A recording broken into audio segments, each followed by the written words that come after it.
try real quick. Testing. Yep. You guys ready? Lights, camera, action. Welcome to another episode of the True Beast Podcast, brought to you by Xdog.com, where you can find the world's greatest health enhancement harness for dogs, the Xdog Fitness Vest. Exercising your dog has never been easier or more convenient or effective than with the Xdog Fitness Vest. So if you're looking to enhance your dog's health and overall life, be sure to check out Xdog.com. And today, it's just me and Trevor, and we're on our 40th episode. Shit. That's a lot of talking, people. Yeah, especially when we've been at it only for a couple months. Hey, well, that just means the work's getting done. Yep.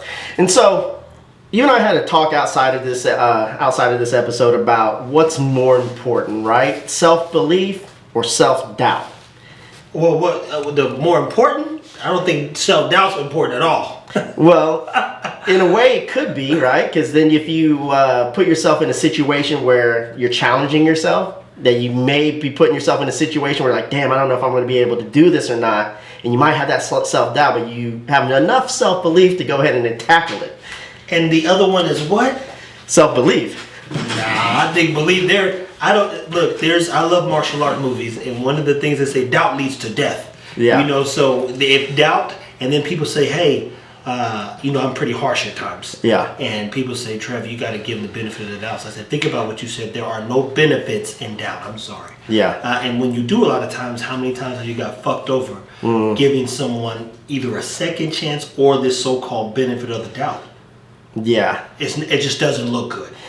Benefit of the doubt has fucked me over a lot of times, man. Giving people the benefit of the doubt has bit me in my ass so many times that I can't even count how many times it's bit me in my ass, and it's been very costly at times. And that's the part where I learned very quickly. Well, for one, I was raised in a state of faith, and faith, be it religious, but one belief in oneself. So when we bring that word doubt to me, it kind of makes my stomach turn. And if we live there now, I get what you're saying, about hey, it being like, let me just try.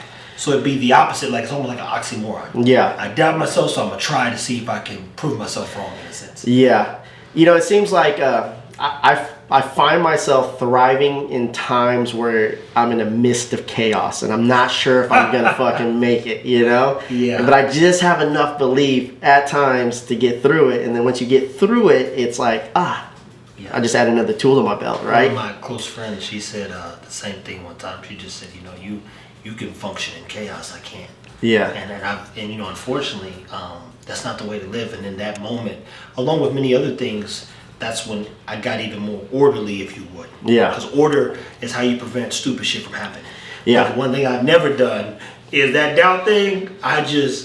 If it's one thing that doesn't make sense, the key, everyone knows I'll cut a motherfucker quickly. I just don't have the time. None of us do. What about a situation where you kind of possibly question yourself if you made the right decision or not? No. Nothing? No. Hobbs, if Hobbs ever hears this, is one of my athletes, and I say, me doing the whole benefit of the doubt is, if it ever happens, it'll be with a kid. He was an athlete, about 16, 17 years old one time. And I think the second time he came into the gym, I said, Hobbs, you kind of acting like a bitch, man. And we walked down this road, but I had watched. Now, mind you, I'm analytical. Yeah. So when I analyze somebody, I'm quantifying results and actions. And also when I come to you, I'm going to seek to understand and ask you some questions. You're going to give me some answers. You're either going to make sense of my thoughts or prove me wrong. But 9 out of 10 times, well, 10 out of 10 so far, I'm pretty right. So I don't react because there's nothing louder than an action, right? And most people's actions add up to something or nothing. What about a situation where somebody may doubt your capabilities and you're like, oh, this motherfucker's doubting me. So you leverage that self-doubt from someone else to push you to the next level. Well, put it like this. There are some, I'm going to use a black situation for that to answer that. but I can't be one of even the black people, different times they get into this. I got a buddy who's in corporate America, 57 years old. He's big into racist thing. I said, I never had that. Yeah. I don't have those experiences. I was at a Pawnee Panther Prowl training some little kids for a little like, hey, raise money doing these laps. And a mother walked into a $500 million company and said, you got to meet this kid. I've never carried doubt with me, and my dad didn't allow it. Yeah. So people doubting me, I don't have that like thing. It's like, no, he can trust. He can do it. Yeah. I'm not that person. It's kind of a crazy situation about this whole racism thing now. I feel like the word's so loosely used, and these past few weeks it's kind of stuck out where I've seen a couple situations where now we have white people calling black people racist because maybe they don't support a certain narrative that supports the black community, and it's like, where did that start? You know what, here, I'm going to simplify this, people. A lot of times, you can go through history, there's a few times in history, but very minimal to none. To be racist, a group of individuals, a key word is race, has to get together and do harm to another group of people. And we know, beyond a reasonable doubt, whether they take it out the history books or not, what group of individuals has done this to the world? Yeah. To be clear, the whole world, be it India, be it anywhere you want to go, Africa. Yeah. They tried in Asia, that didn't work. Too many of them. Yeah. And then Genghis Khan tried to rule the whole world. Yeah. But we know what group of individuals, race. Yeah. Key word is race. So black people can't even be racist. Yeah. We don't even like each other. Do you think white people are the only people that can't be racist? That can be? Yeah. No, I think when you go back, there's Indian people who had slaves. There's many cultures, the Aztecs, and they've enslaved their own groups of individuals. You go down the line, there are some people who've done harm. But I think slavery is different than racism, right? It definitely is. Yeah. But when you, again, just history, just take even black out of it. Yeah. The race of individuals gets together and does harm to another race. That's what, and then you get based off their race. That's it, and then you get that prejudice thing, right? Yeah. So then that's where it all stems from. Because why is this group of people less than? Yeah. Because you said so. So. Yeah. Do you think it's hard for mixed people in this world right now? Yeah, well, not right now. In the next 20 years. Jamarcus. Assimilation is a whole other thing. Look, I study these things and just to better understand and know how to navigate this world. Yeah. That's a big thing, but keep in mind, just even going back to the doubt. Yeah. 9 out of 10 people start with doubt a lot of times based on their race. Based on how they were raised. You have Asian upbringing. I'm an African American who was empowered to be black. But a lot of that doubt, it stems from being a girl, being a boy, being a black boy, being an Asian boy. That doubt is where you learn to doubt yourself, starting a lot of times with the color of your skin. I think especially in the Asian communities, and I can speak on this, okay? And then I was watching a couple other Indian comedians, right? And it's kind of like you have this narrative. You're either going to be like a doctor or an architect or something in that. But when he wanted, I forget his name, but he wanted to be a comedian, and his family's like, what the fuck you thinking? You want to be a comedian, you know? And it's like, because that's not the norm, right? No, and it doesn't make sense. It's illogical. There's no, put it like this, a lot of markets still are undefined. Yeah. So we know what a doctor can make if he's an anesthesiologist, what an architect, what an engineer can make. Yeah. Because those markets are identified. Architect and engineering, that's another thing. There you go. But when you say comedian, you're like, there's a lot of niggas go broke. Yeah. Trying to tell jokes. Yeah. Yeah, a lot of people. A lot of people go. So, but that same doubt, I understand its motivations as well. Because the minute you get over that first stage of doubt, then you're more likely or probable to do what? Go and try one more thing. Yeah. See if you can achieve one more thing. Like, man, that felt, and then the feeling that comes with, achieving something. Yes. I told somebody the first time, when you become an entrepreneur, people, it's not about that first check being $1,000. You get a check for your first $1, you be like, I could do this. Yeah. Because it's your dollar. You know what I mean? Then you just keep quantifying that. Let me get 10 more dollars. Yeah. And it just keeps going up from there. But the minute you get a check, some of that doubt goes away. Yeah. Because it turns into a real thing. Yeah. Why do you think people struggle so much with self-belief? Oh, man. I know everything. Well, my belief is everything starts when you're a kid.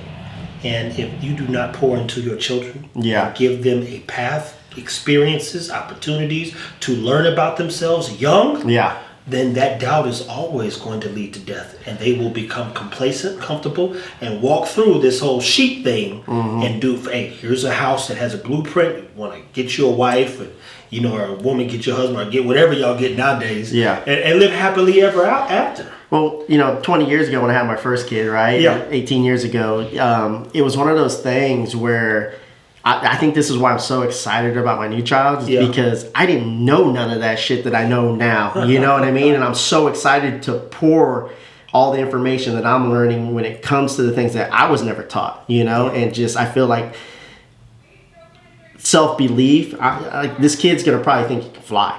You know what I mean? And that's how it should be. I used to run track and I ran like a guy named Maurice Mitchell, and we would emulate him because he would run 20. Maurice Mitchell or Maurice Green? No, Maurice Mitchell. Yeah. He's a kid who ran at Florida State, ran in the Olympics actually. I ran on my. He wasn't fast as Maurice Green though. No, he was not. Yeah. To be clear, but he did. He's still in high school in 11th grade could run 20.6. Jesus. Exactly. So in the 8th grade? No, in the 11th grade. Oh, 11th grade. 11th grade. Okay. He could do that. So you go.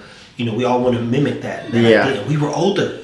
So my dad broke me of the habit. He made me run hills backwards for a very long time. Because in that moment, he said, you'll find your form doing that. But he hated the idea of me even thinking like someone else. Yeah. So every time I brought up an idea that wasn't original to me, he cut me down and then built me up by educating me about the importance of knowing. Yeah. And standing out of that whole pool of people that are going nowhere. Yeah. And when I think back at those, I think, man, I'm so glad you broke the mold. How would you suggest eliminating self-doubt and increasing self-belief in an individual who doesn't have the foundations? Like for example, like I have the foundations of self-belief and I've removed a lot of doubt, but it wasn't taught to me. I had to go experience it. And it's kind of weird because a lot of people, like, I want them to kind of understand, but then I've come to this conclusion, like, how can anybody understand? Exactly. You know what I mean? It's impossible. They're not going to. So first rule is this: if anybody speaks doubt around me, they get removed. If you even sound doubtful, we're done. Yeah. I don't entertain it. I have no interest in it. It literally, viscerally can make me sick. Before every meeting that me and Trevor go to, he makes me look in the mirror and goes, I'm good enough. I'm smart enough. You is fine. You is smart. You is from the help. But I don't live there, and I don't want to live there. And meaning, people, look, where you live isn't your home. Your home is where your head is. Yeah. So your mind is the most wicked place on earth. Yeah. Or it's the best place on earth. Yeah. And I want to be around the best people. So if my mom's calling with doubt, Mom, don't call me unless you need me. And literally, that's the conversation. Yeah. If anybody calls me with doubt, I don't want those phone calls. And they all know. So I get those positive. Hey, Trevor, I'm doing this. Hey, what about, the people who want to prosper mentally even. Sure. So, first rule is remove anybody who speaks to doubt, tells you something you can't do, they got to go. Man, and that's a big advice. It's a hurdle. It is, because it could be family members, man. They can't, and most of you can't separate the two. Yeah. You can't separate the two, but I tell you one thing, on your deathbed, you're going to wish that you had done more for your life. I mean, what's the first thing when somebody gets bit by a venomous snake or something? They're not gonna wait until the shit's fucking already decayed the arm or the leg or something, right? You go immediately knock that shit off. But for whatever reason, when it comes to personal relationships or relationships in general, it's genuinely tough. And I don't see, so I don't have that emotional wherewithal to be caught up or tied to things that drain you. Mm-hmm. We're all in a state now where we're more aware of our energies, right? Yeah. And if one person calls, and by association they drive negativity, the minute that phone ring, you see their name, you get cloudy. You go, oh God. Yeah. Like, why would I ever want to talk to somebody like that? I currently did that situation with a customer today. I dealt with that situation where it's like, hey man, like, sorry for the bad experience. Let's just keep in mind, like, this individual didn't take the necessary steps that we advised. And I don't know, maybe just having a bad day or whatever, man, decided to call me out online. So I'm like, okay, let me go make this right, because I know when you have somebody who is that rabid on, or that intimate, or that influence to go online to do something like that, they didn't like the experience, they're trying to influence other people. But if you can make a situation right in business, 9 times out of 10, they're the same type of people go back online and rave about you, right? And so I tried to do that, but I was like, okay, I made a couple attempts, and now you're making multiple posts after I tried multiple attempts to make it right. Block. I ain't got time for this shit. Mm-hmm. Where before I probably would have stayed online and just, like, I don't got time for that, man. Like, too many great things happening here, man. Yeah. You have no reason to be clouded. You're not clouded, and I don't know if you ever was, but no one's clouded about what the goal and mission is here anymore. Yeah. And one person is not going to stop 100 people from buying. And if he does, trust me, as the Bible says, God will turn your enemies into your footstool. Yeah. And all you have to do is stick to the plan. Yeah. And it was just, I think it was one of those test moments again. Are you gonna jump back into your old ways, or are you gonna just and people, those moments are the moments of what I call introspection. Because if you can remember where you was, where you're at, and even more importantly, know where you're going, you be like, oh, I ain't got the energy no more. Yeah. I don't even want to spend that energy. I am grateful that my mind's in a different place now. And I'm grateful that there's 1,000 more people posting positive things. Yeah. It's just, like, and when you have that type of mindset, let me make this clear. If you're a customer and you have that type of mindset where you're out to seek and destroy just because there was a drop in the ball in not getting an order, now the product's trash, and this is trash, and that's trash, even though you bought multiple times, right? You're going to attract that shit in your life. Like, that's your mindset and mentality. And so it's eventually going to come back. You know what I mean? So not having self-doubt can be the same way, right? If you have that self-doubt, you're going to attract more people who have self-doubt. You're going to start with that. What Confucius says, for those that think they can, they can. If you think you can't, you can't. Yeah. People think it's rocket science to be better. It's just trying to do a little bit better every day. Small increments, man. Small wins. And there's no fast way to get through this thing called life, that is. Yeah. Or to learn about life, and even more important, learn about yourself. Yeah, and if there is, I mean, you're not evolving then, right? Like, when you think about it, you're just done growing, like, because your mindset is, I know everything. Oh, man, and that self-righteous mentality, I know I can't do anything with that, but then you go to belief. So, why is belief so important? Yeah. Because if you don't believe in yourself, who else will? Yeah. Which, and 9 times out, the majority of the time, they're not going to believe you until you've done it anyways. Absolutely. And people, it's a very famous saying. It's biblical, but it works across every board. Yeah. Faith without works is dead. And your work strengthens your faith. Your faith in yourself then creates a stronger belief in what you can and cannot do. And when you get rid of that helpless mentality, you really will figure out very quickly you can really achieve anything in this life. Yeah, absolutely. Like, I've written down multiple. I mean, I always write it down. Like, we are going to be the #1 company in the pet industry that influences dog fitness and health. And it's not going to happen overnight. But that's my fucking goal. You know what I mean? And then just go back and tell you might want to walk through how many years it took to figure out what the business does. Yeah. Like, remember in social network people, what did he say? The Facebook, take the Facebook off, take the off, and you start going down the line and you go back and watch business movies or Bloomberg, and there's something called Game Changers. There are people who analyze things, and then year 3, year 4, Nike didn't have it just do it right away. Yeah. It came 3 to 5 years later. Everyone is going through this process of figuring out what their business does. Amazon just sold books, and then they figured out, oh wow, we actually could be the best distributor of all times because we found a way to. So you think about really learning your business, that takes time. Yeah, I'm still learning it. That's the beauty of it, because if you're not learning about your business, then it's probably dead. Yeah. To be clear.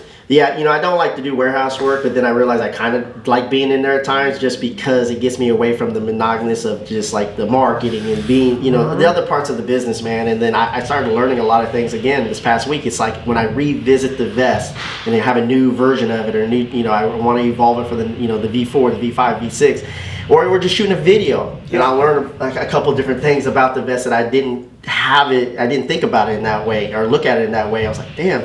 And so you always have to be immersed, I think, and just constantly revisit, all areas of your life in that way too. You know what I mean?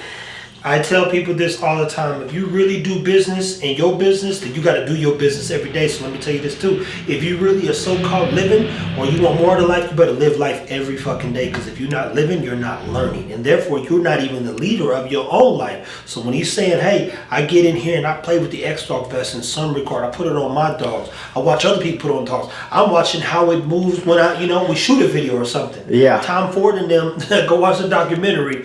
They don't like when the back moves on some of the way the clothes are supposed to sit when walking down the runway. Those clothes should not move. So you look at the intricacies of how they design clothing and make it fit to that model even.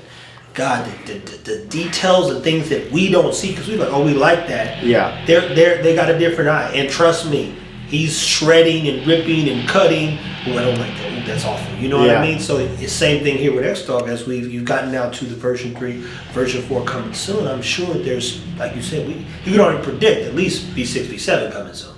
Yeah. But that's the future because it's got to get better. Yeah, we're constantly modifying. It's really cool, man. I had a dream the other night, man, about I ended up eating like 4 different patents, and I started seeing the patents and stuff, and it's visualizing them and stuff like that. It was just really cool, man. And then, as far as like, attempting different collaborations in the future, right? And how to set those up with different ways that how we can take an approach to that, to partnerships that benefit both parties. There's a lot involved in business. I started going down the roads of all the products I developed here, and I'm like, man, we got a fuck ton of products, and even Amazon, right? Like, we learned some new things that are really shooting up our numbers on Amazon right now, and it's just, you got to constantly evolve. I mean, well, evolution is that, like I actually tell people, if you're not evolving mentally even, then you're the same person. If I was still the same Trevor who was raised, in Blue Springs, Missouri, we wouldn't be here today. We would not be. It'd be a short conversation, to say the least. Now, you decided to get back in, and you created Fit Bully, right? Yeah.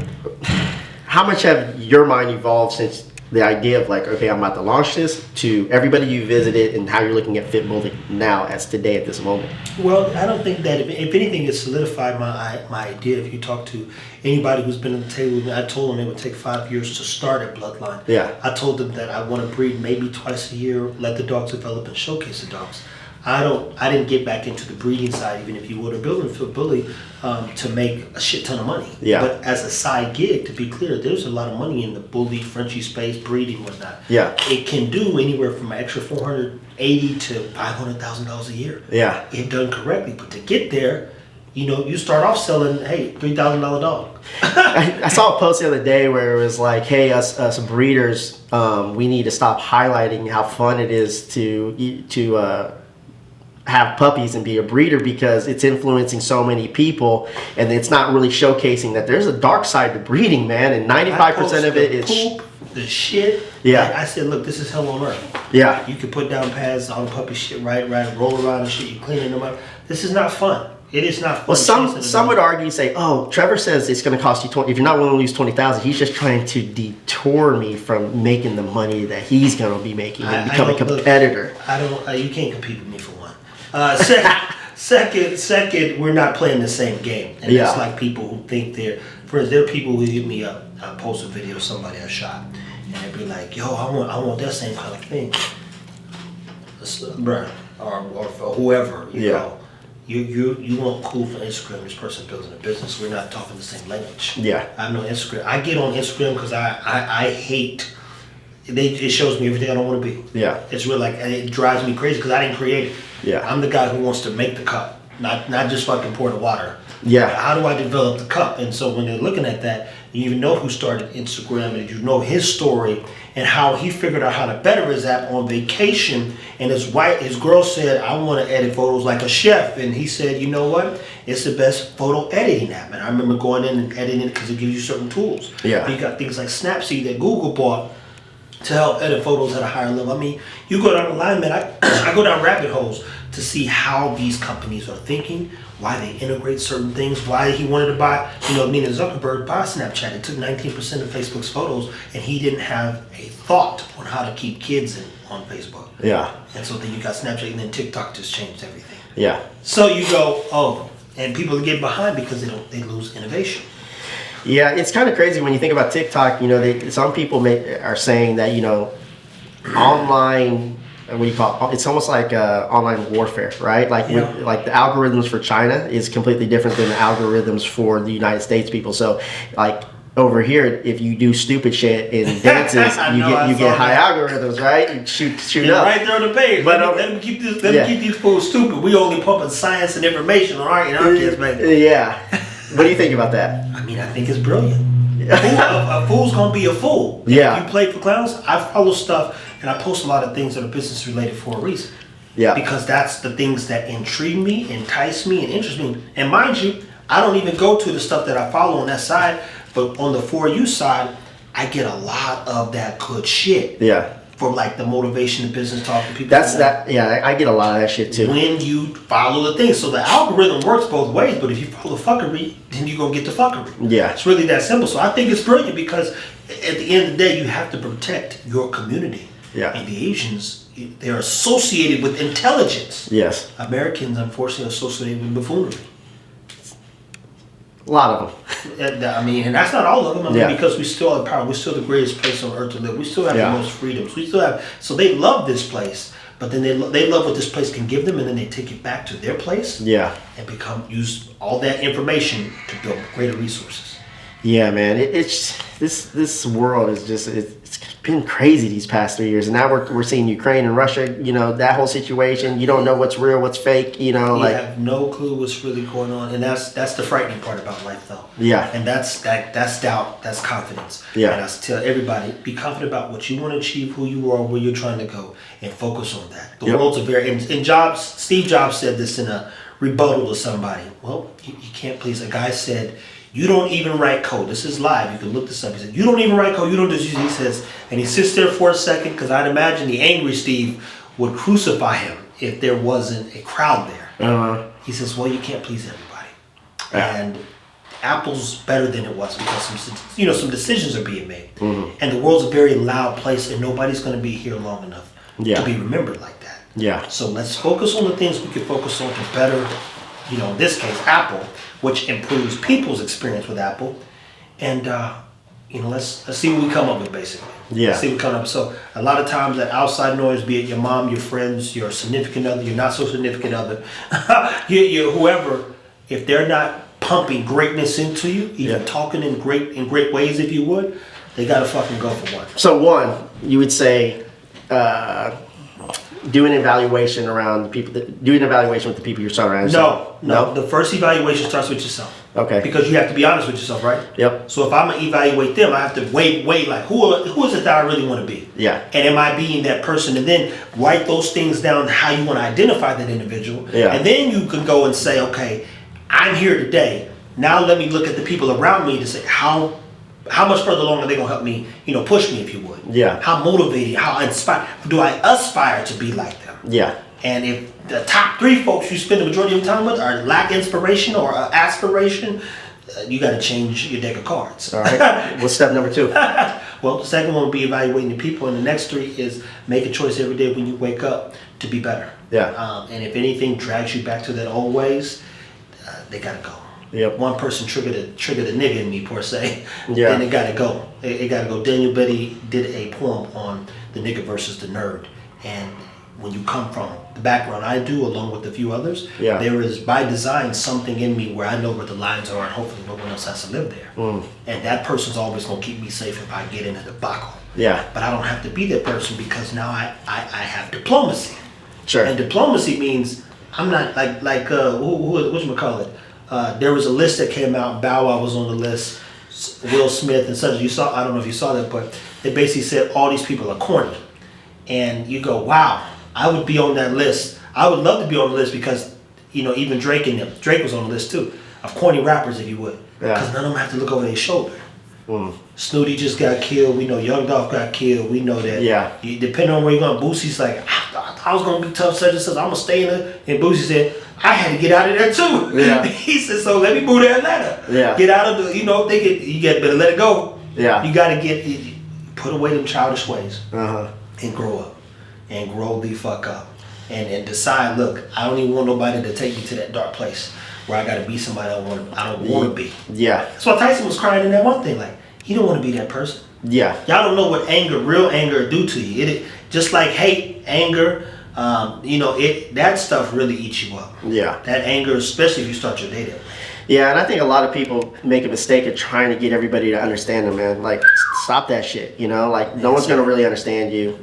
You came in this world by yourself, you're leaving by yourself. Absolutely. So focus on yourself, right? Yeah. And if you do have some people that understand you and see what you see and want more out of life, man, cherish those people. Be grateful for those people. Talk to those people. Learn with those people. Yeah. And choose to be better because of those people. And it's going to be far and few in between, So definitely cherish them, to recognize them. Assume that you're supposed to have 100 people around you that know who the fuck you are. Yeah. It's just not going to happen.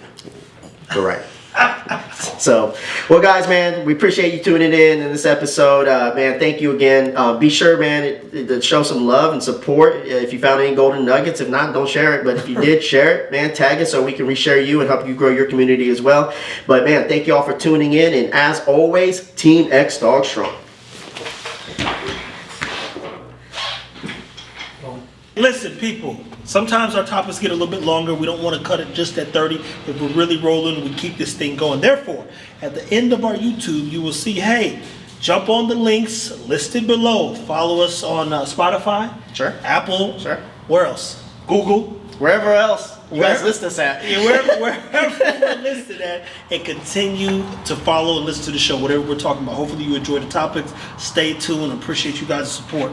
Yeah, and as always, man, leave us a comment, subscribe, share. In the comments or in the reviews, also, leave us some topics that you would like us to discuss. We don't hold back, so if you want us to talk about something, be sure to leave it there. So, as always, Team Xdog strong.